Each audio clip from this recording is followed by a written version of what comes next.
Hi there, I'm Kate with Sallie Tomato, and today we have a really easy to sew project to share with you.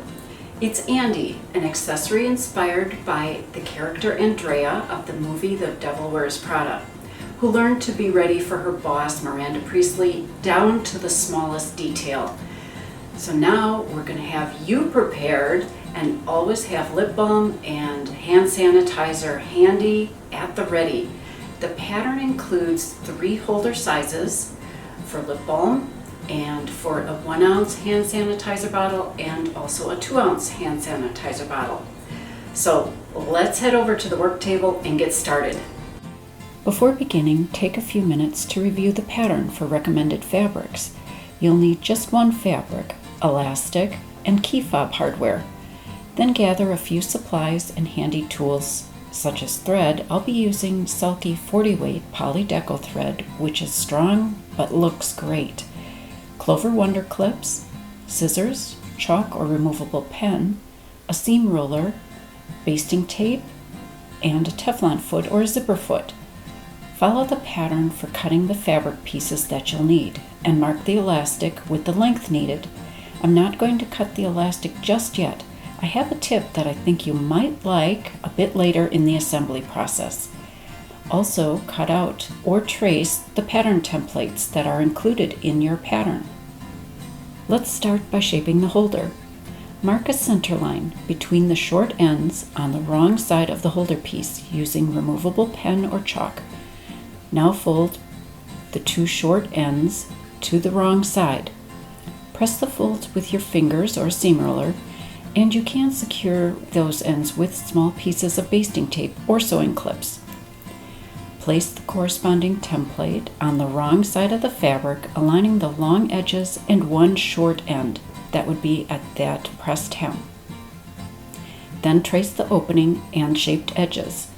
Next, flip the template over, aligning it to the opposite short end, and this time mark only the shaped outer edges.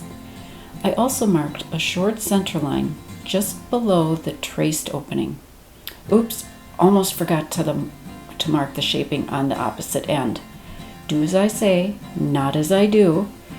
And it's time to cut out the opening and the shaped ends, removing the markings as you trim away the excess fabric. We're ready to go to the machine. Insert a new top stitch needle into your machine and set a longer stitch length for the top stitching. I'll be using a 3.0 millimeter length for the top stitching around the opening with an 1/8 inch allowance. Try using a slower speed so your stitches are even and you can keep that narrow allowance around the curved opening. And with the needle down in the fabric, pivot as often as you need to get around that tighter curve. First, we need to mark the vertical center of that little piece of elastic that we marked earlier as part of the cutting instructions. Align the raw end of the elastic with 1 long edge of the holder, wrong sides together, and about a 1/4 inch below the opening. A sewing clip will hold the elastic in place. Now simply top stitch across the end of the elastic with an 1/8 inch allowance. While I'm at the sewing machine, I'm going to stretch the elastic until the center marks of both the elastic and the holder align. Now top stitch following the center lines. You might find it helpful to fold the holder a little bit or allow it to roll on itself, allowing the elastic to relax just a bit for the top stitching. And let's stitch the marked end of the elastic to the opposite edge of the holder, again using an 1/8 inch allowance. After stitching the elastic, trim it even with the fabric edge. So now we're ready to begin assembly. Fold the edges of the holder to the wrong side at the center mark. Hold the folds in place with a couple of sewing clips.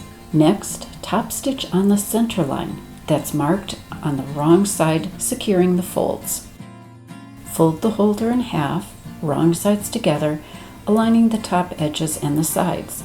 Secure the sides with sewing clips, opening and flattening the sides as close to the bottom top stitching as possible. Top stitch the sides with an 1/8 inch allowance, beginning at the top edges and stitching to the end of the aligned raw edges near the bottom. Well, the sewing is finished. All that's needed is the key fob. Visit youtube.com/Sallie Tomato for a detailed video tutorial on how to install this hardware. Otherwise, follow the manufacturer's instructions. Now what if you'd like to combine the lip balm holder with a sanitizer holder? Here are a few pointers to make it even easier. Cut the main fabric pieces shorter and skip pressing under the short ends. Align the templates with the raw edges of the short ends, then assemble the two holders following your pattern. Place the completed holders back to back, aligning the top raw edges. You might add a small piece of basting tape between the two backs to hold them together while you attach the key fob hardware. Use the optional tassel and tassel connector pieces to create a coordinating tassel. Visit youtube.com/Sallie Tomato for just as detailed video tutorial on how to assemble an easy tassel. And that's it! You're ready to go, armed with lip balm or hand sanitizer on your key fob. This would make a great gift for your favorite traveler, commuter, or student. This monthly mini pattern is also a perfect match to our Cork of the Month club. And you'll be able to make several holders using beautiful fabrics.